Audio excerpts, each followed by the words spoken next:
Dermot, Jim Gavin has gone. What's your first thought when you saw that he had left the post? Well, I was a little, I wouldn't say startled, I was a bit surprised, I suppose, because he's been here so long and he's left such an indelible impression that even though I suppose people thought, there's a lot of logic to going now after winning 5 in a row, it's still quite a surprise. He leaves a bit of a void because he's such a huge personality on the landscape. So it feels like a momentous kind of decision, if not a hugely surprising one.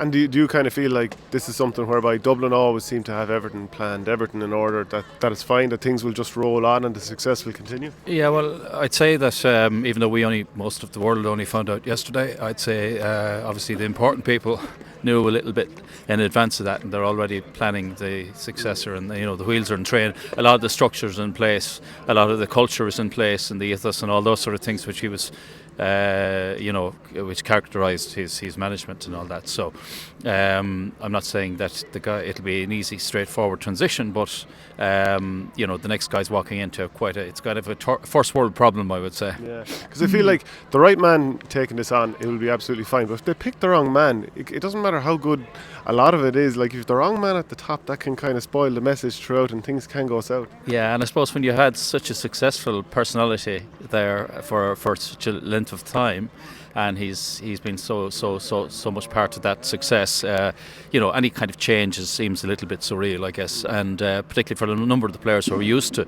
Jim Gavin and his ways, they have to kind of adjust to somebody else, a different personality in the dressing room. And for the personality, whoever he may be coming in, it's also a challenge, to try and leave his own stamp without kind of changing things too much.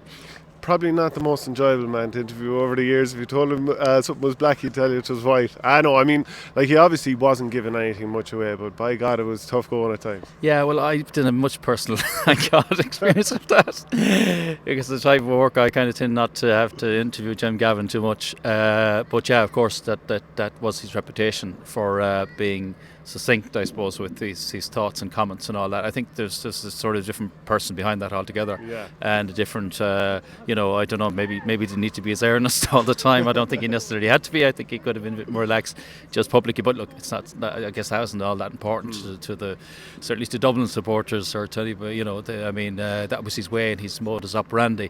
I guess he was kind of, he was leading by example in a sense by keeping that restraint to it. But no, it wasn't a pleasant job for any journalist. No. But it worked very well for him because he gave very little away. I remember one time he was asked about an injury to a player like Ger Brennan, will say, who was starting at the time, and he started talking about an injury of a guy who wouldn't even get into 26, so it was kind of funny the way he deflected at times. I suppose, I remember, I think Maliki Clark did a piece with him, and they did an interview with him, a rare interview with him. Was this about the Bray, the aviation thing? It was about aviation and planes and all that. So I was fairly lost after about 2 paragraphs in. When you start talking about the technical virtues of various planes, I was saying to Maliki maybe he should have asked him to kind of use the planes as an analogy to some of the players and say, well, what player was that plane remind you of now? Because when he was talking about all the various attributes and so on. But anyway, it was scarce enough. So I suppose anybody who gets the Jim Gavin interview will be doing well, or the book.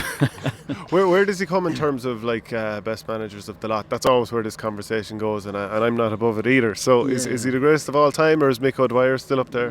Well, that's it. And they were talking about the team as well. Are they the greatest team of all time? And I suppose a lot of that is linked to achievements and so on, and their achievement to 5 in a row is unique, obviously, and he's a key part of that. So he goes with that, and that'll always be his legacy, and it's hard to argue against him. Look, this is how do you say that for certain? One was better than the other, but there's different resources, different times, different challenges, all sorts of different conditions. But you'd have to say he probably is at this point, given what he's achieved, really. And do you see any chance of Dublin slowing down a small bit? Do you, between the amount of class players that have probably gone just beyond their peak now, and obviously losing arguably the best manager ever? Well, for the sake of competition, I suppose, you would hope that there would be some sort of fallibility or signs of fallibility creeping in. Obviously, they can't go forever. I know they've done wonderfully well to kind of continuously change the team and replace what looked like irreplaceable players, with very good players, and they've kept doing that. And a lot of that was down to Jim Gavin.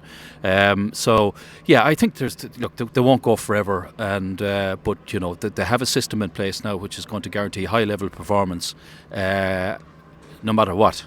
So whatever the old Dublin that we remember, some of us anyway, winning All Ireland every 15 years and all that is gone, I think.